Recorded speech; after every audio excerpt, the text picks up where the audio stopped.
Break के बाद एक बार फिर से आप सभी का स्वागत है और अब बात रूस यूक्रेन की युद्ध की करते हैं। रूस और यूक्रेन के बीच जारी युद्ध में एक बार फिर सैन्य गतिविधियां तेज हो गई हैं। रूस की ओर से यूक्रेन के कई इलाकों पर मिसाइल और ड्रोन हमले जारी हैं। वहीं यूक्रेन भी रूस के अंदर तक ड्रोन हमलों के जरिए जवाबी कार्रवाई कर रहा है।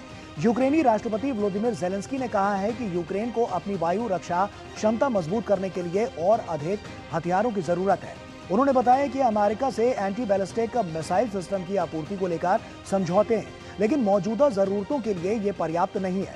ज़ेलेंस्की ने सर्बिया दौरे के दौरान कहा कि रूस के पास युद्ध के लिए ज्यादा आर्थिक संसाधन है, जबकि यूक्रेन को सहयोगी देशों की मदद पर निर्भर रहना पड़ रहा है। उन्होंने यूक्रेनी रक्षा उत्पादन बढ़ाने के लिए अतिरिक्त फंडिंग की मांग की है और वहीं दूसरी ओर यूक्रेन ने रूस के ऊर्जा और सैन्य ठिकानों को निशाना बनाने की रणनीति जारी रखी है। यूक्रेनी ड्रोन हमलों से रूस के कुछ तेल ठिकानों और लॉजिस्टिक्स नेटवर्क को नुकसान पहुंचने की खबरें सामने आई हैं। इस बीच काला सागर में बढ़ती सैन्य गतिविधियों को लेकर चिंता बढ़ रही है। तुर्की ने रूस और यूक्रेन दोनों से समुद्री हमलों पर अस्थायी रोक लगाने की अपील की है, ताकि व्यापारिक जहाजों की सुरक्षा सुनिश्चित की जा सके। युद्ध के मोर्चे पर संघर्ष जारी रहने के बावजूद कूटनीतिक स्तर पर बातचीत की संभावनाएं बनी हुई हैं, लेकिन दोनों देशों के बीच भरोसे की कमी और युद्ध के मूल मुद्दों पर मतभेद अभी भी बड़ी चुनौती बने हुए हैं। वहीं रूस ने यूक्रेन पर बीते 2 दिन में भीषण बमबारी की है। यूक्रेन ने भी रूस पर पलटवार किया है, लेकिन पिछले 40 दिनों में सबसे ज्यादा मिसाइल हमले हुए हैं। जुलाई महीने में सबसे ज्यादा बैलिस्टिक मिसाइल हमला किया गया। अगस्त में अब तक 70 से ज्यादा बैलिस्टिक मिसाइल हमला किया गया है। क्रूज मिसाइलों से यूक्रेन पर भीषण हमला किया गया है। रूस के हमले से यूक्रेन में भारी तबाही साफ तौर पर देखने को मिल रही है और वहीं पिछले 40 दिनों में रूस ने क्रूज मिसाइलों से कई हमले किए हैं। यूक्रेन के अलग अलग इलाकों में रूस ने ड्रोन से हमला किया है और लगातार ताबड़तोड़ ये हमले जो हैं वो देखने को मिल रहे हैं। व्लादिमीर ज़ेलेंस्की यूक्रेन की वायु रक्षा क्षमता मजबूत करने के लिए लगातार सहयोगी देशों से मदद मांग रहे हैं, लेकिन सबसे बड़ा सवाल यही है कि यूक्रेन को जरूरी हथियार और मिसाइल सिस्टम कितनी जल्दी और कितनी मात्रा में मिल जाएंगे ताकि वो रूस के हमलों का मुकाबला कर सके।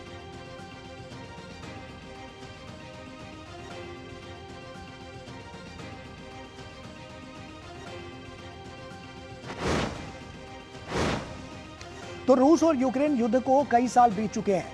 बीते कुछ दिन में रूस ने यूक्रेन पर ताबड़तोड़ हमले किए हैं। आइए आपको विस्तार से बताते हैं यूक्रेन पर रूस के मिसाइल और ड्रोन हमले किस तरह से जारी हैं। आप समझिए, लगातार हम देख रहे हैं कई वर्षों से ये जो स्थितियां हैं और यहां पर भी जो पेच है वो लगातार फंसता हुआ नजर आ रहा है। ज़ेलेंस्की का अपना कुछ मानना है, पुतिन उस पर राजी नहीं है।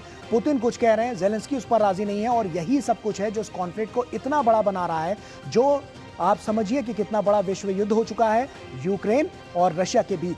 तो ऐसे में यूक्रेन पर रूस के मिसाइल और ड्रोन हमले लगातार जारी हैं और इसके अलावा कहां पर हमले हो रहे हैं समेत कई यूक्रेनी इलाकों पर हमले हुए हैं और लगातार ये जो ताबड़तोड़ हमले हैं वो और ज्यादा बढ़ते हुए नजर आ रहे हैं। इसमें यूक्रेन ने वायु रक्षा हथियारों की कमी बताई है और इन कमियों को दूर करने के लिए भी तमाम अलग अलग कदम और निर्णायक नीतियां जो हैं वो बनाई जा रही है। ज़ेलेंस्की ने और पैट्रियट मिसाइलों की मांग की है, जिससे अभी जो अपना वो उनका डिफेंस सिस्टम है वो और ज़्यादा स्ट्रांग हो पाए और साफ तौर पर रूस के साथ जो लगातार जो युद्ध चल रहा है उसमें ये भी अपना टेक लेते हुए नजर आए। तो ऐसे में ज़ेलेंस्की ने इस तरह की मांग की है। अमेरिका से मिसाइल सप्लाई समझौते का दावा किया है, ये यूक्रेन का कहना है और ये अपने आप में बहुत बड़ी वानगी को दिखाता है कि किस तरह से अभी जो हालात हैं वो क्या कह रहे हैं। ज़ेलेंस्की ने कहा है कि मौजूदा सप्लाई पर्याप्त नहीं है, इसमें पर्याप्त नहीं है तो और ज़्यादा सप्लाई की उनको ज़रूरत है। लगातार जो रूस हमले कर रहा है उसका जवाब क्योंकि यहाँ पर यूक्रेन देता हुआ नजर आ रहा है, तो इसलिए यह कॉन्फ्लिक्ट और ज़्यादा बढ़ता हुआ नजर आ रहा है। यूक्रेन ने रूस के अंदर ड्रोन हमले तेज कर दिए हैं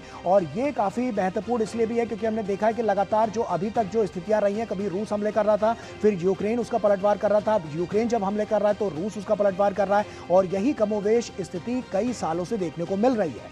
रूसी तेल ठिकाने यूक्रेनी ड्रोन के निशाने पर रहे हैं और इसलिए जो रूसी तेल के ठिकाने हैं, क्योंकि जिस तरह से वहां पर अगर हमला किया जाता है तो कहीं ना कहीं जो रूस है उस पर दबाव बनाया जा सकता है। इस दबाव की रणनीति को लेकर कई बार ज़ेलेंस्की ने इस तरह का खेल रचने की कोशिश की है, लेकिन अभी जो मौजूदा हालात हैं वो और ज्यादा बढ़ते हुए नजर आ रहे हैं, प्रभावी ढंग से साफ तौर पर इशारा कर रहा है। रूस ने यूक्रेनी ऊर्जा और बंदरगाह ठिकानों पर हमले किए हैं। और आप समझिए कि एक तरफ तो यूक्रेन का हमला हम देख रहे हैं, यूक्रेन अपनी तरफ से कुछ मांगे भी रख रहा है अमेरिका के आगे। वहीं अगर दूसरी तरफ हम देखें तो यहाँ पर रूस जिस तरह की जो पलटवार करता हुआ नजर आ रहा है, वो भी अपनी जगह पर दिखा रहा है कि ये आंकड़े कितने बढ़ते हुए नजर आ रहे हैं और कहां कहां पर इनका जो टारगेट है वो रखा गया है। काला सागर में जहाजों की सुरक्षा को लेकर बड़ी चिंता, यहां पर जो चिंताएं हैं वो बड़ी भी हैं और ये बढ़ती भी जा रही हैं और ये चिंताएं लगातार बढ़ रही हैं, क्योंकि काला सागर में जहाजों की सुरक्षा को लेकर ये जो चिंताएं हैं वो बढ़ रही हैं। काला सागर बहुत इंपॉर्टेंट फैक्टर इस पूरे युद्ध को अगर हम देखें तो साफ तौर पर वहां पर नजर आता है, बहुत अहम फोकस उस पर रखा गया है। तुर्की ने रूस यूक्रेन से समुद्री हमले रोकने की अपील की है। अपील तो पहले भी की गई थी और अभी भी लगातार की जा रही है, लेकिन ये मौजूदा हालात जो हैं वो कुछ और दिखा रहे हैं। ज़ेलेंस्की ने सर्बिया दौरे पर युद्ध पर चर्चा की है, जो साफ तौर पर दिखा रहा है कि किस तरह से यह चर्चा बहुत निर्णायक मोड़ लेती हुई नजर आएगी।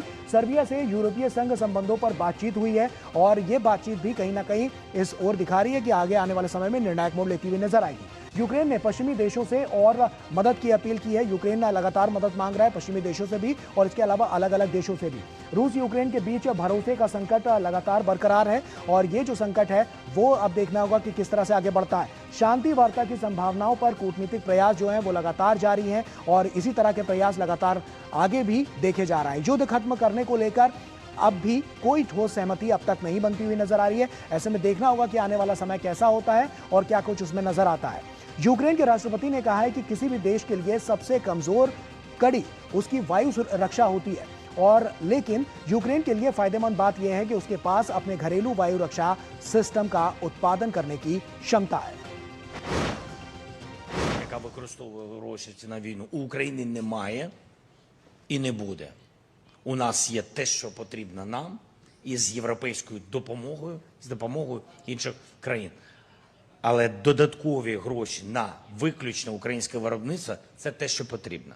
Друге, Question to President Vučić. You have both mentioned the European Union in your ми обговорили відносини з Європейським Союзом. І ми будемо раді, якщо шлях Сербії в Євросоюз прискориться. Ми всі в Європі маємо співпрацювати один з одним максимально плідно на основі взаємної поваги, взаємовигідних відносин. Важливо, щоб кожен народ в Європі отримував від Євросоюзу чіткі сигнали і чітку емоцію, що цей народ в Європі потрібен і що не можна нікого для Європи втратити. और आइए अब